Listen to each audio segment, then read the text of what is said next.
राधे राधे गुरुदेव जी। सीताराम राधे राधे। जी, पहले तो आपसे मिलने की बहुत इच्छा आती, सो आज कहा पूरी करो हो गई। हमसे मिलके।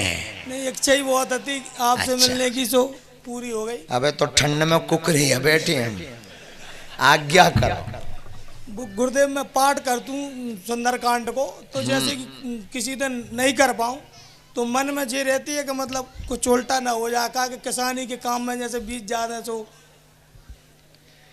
क्या कोई पिता या माता उनका पुत्र निकम्मा हो तो क्या पिता ऐसा चाहेगा कि हमारे पुत्र का अहित हो जाए? नहीं, वो क्या है गुरुदेव, एक एक एक प्रश्न, एक जवाब दीजिए, हाँ या ना।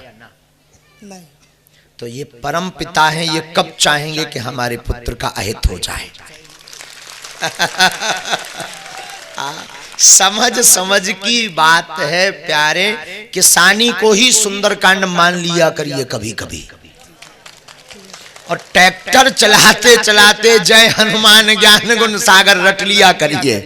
एक चौपाई आती है सुंदरकांड की, आप कोई भी प्रभस नगर की तो आती होगी, आती है ना, वही चौपाई पढ़ते रहिए, कंटिन्यू हो गया सुंदरकांड।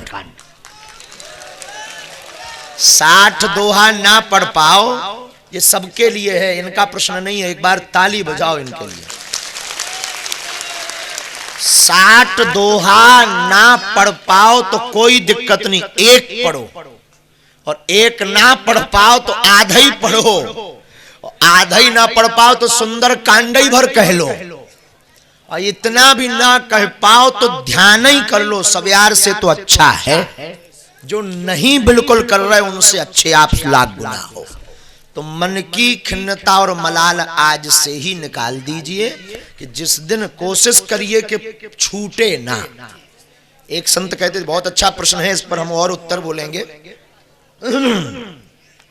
एक संत कहते थे, जिस दिन भगवान का भजन ना हो उस दिन इतना शोक मनाना चाहिए जितना गृहस्थी आदमी अपने बड़े पुत्र के मरने पर शोक मनाता है। हाँ, शास्त्र ऐसा कहते हैं। तो कोशिश करिए कि ना छूटे, लेकिन जब छूट जाए, ऐसी मुसीबत है जहां पर कर्म बहुत आवश्यक है, उस परिस्थिति में कर्म को ही सुंदरकांड मान लीजिए। हाँ सर, चलो ठीक। हेलो, बोलिए बागेश्वर धाम की। वंदे महापुरुष ते चरणारविंदम। गुरुदेव, इस दास का नाम आचार्य पंडित देवेंद्र कृष्ण शास्त्री, श्री हनुमान टेकरी डोंगर। गुरुदेव, मैं यह प्रश्न करता हूँ आपसे कि भगवान का अवतार होता है विप्र धेनु सुर संत हित, ब्राह्मण, गाय, देवता और संतों के लिए, लेकिन आज के समय ब्राह्मण, गाय, संत और देवता, ये चारों ही सबसे ज्यादा दुखी हैं। बहुत अच्छी बात है। तो क्या चाहते हैं आप? क्योंकि ब्राह्मणों को जहां भी देखो तो लोग कहते हैं ब्राह्मणों ने दुकान खोल ली, ब्राह्मण धंधा कर रहे हैं, जो कि धर्म प्रचार में लगे रहते हैं। गाय को देखो तो कोई नेता महामहिम, एक बार राज्यपाल महोदय हमारे अशोकनगर में आए तो गाय को जगह जगह गायों को उठाकर गौशाला में रख दिया, और उस समय राज्यपाल महोदय गए तो फिर वही गाय फिर भटकने लगी।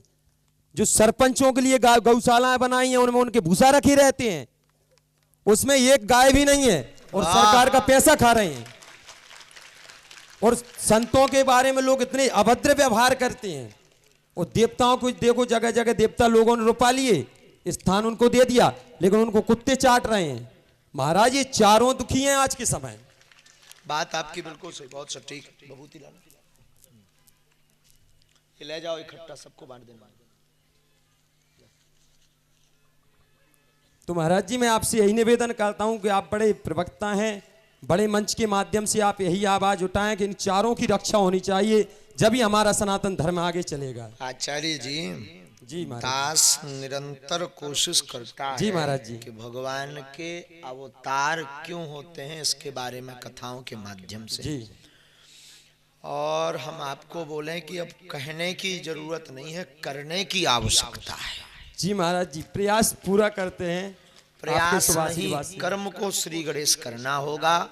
हमें खुद अपने गौ माता, भारत सनातन धर्म जिनके कारण जीवित है, ऐसे संत आचार्य भूदेवों का मान सम्मान स्वयं से करना होगा, जी महाराज जी। फिर अपने परिकर से करवाना होगा, फिर अपने मित्रों से करवाना होगा, तभी सनातन धर्म सुरक्षित और संरक्षित रहेगा। जी महाराज जी। जय जय श्री राम। हमारा निरंतर प्रयत्न रहा जी और आपके आज्ञानुसार निरंतर जारी रहेगा। जी महाराज जी। धन्यवाद।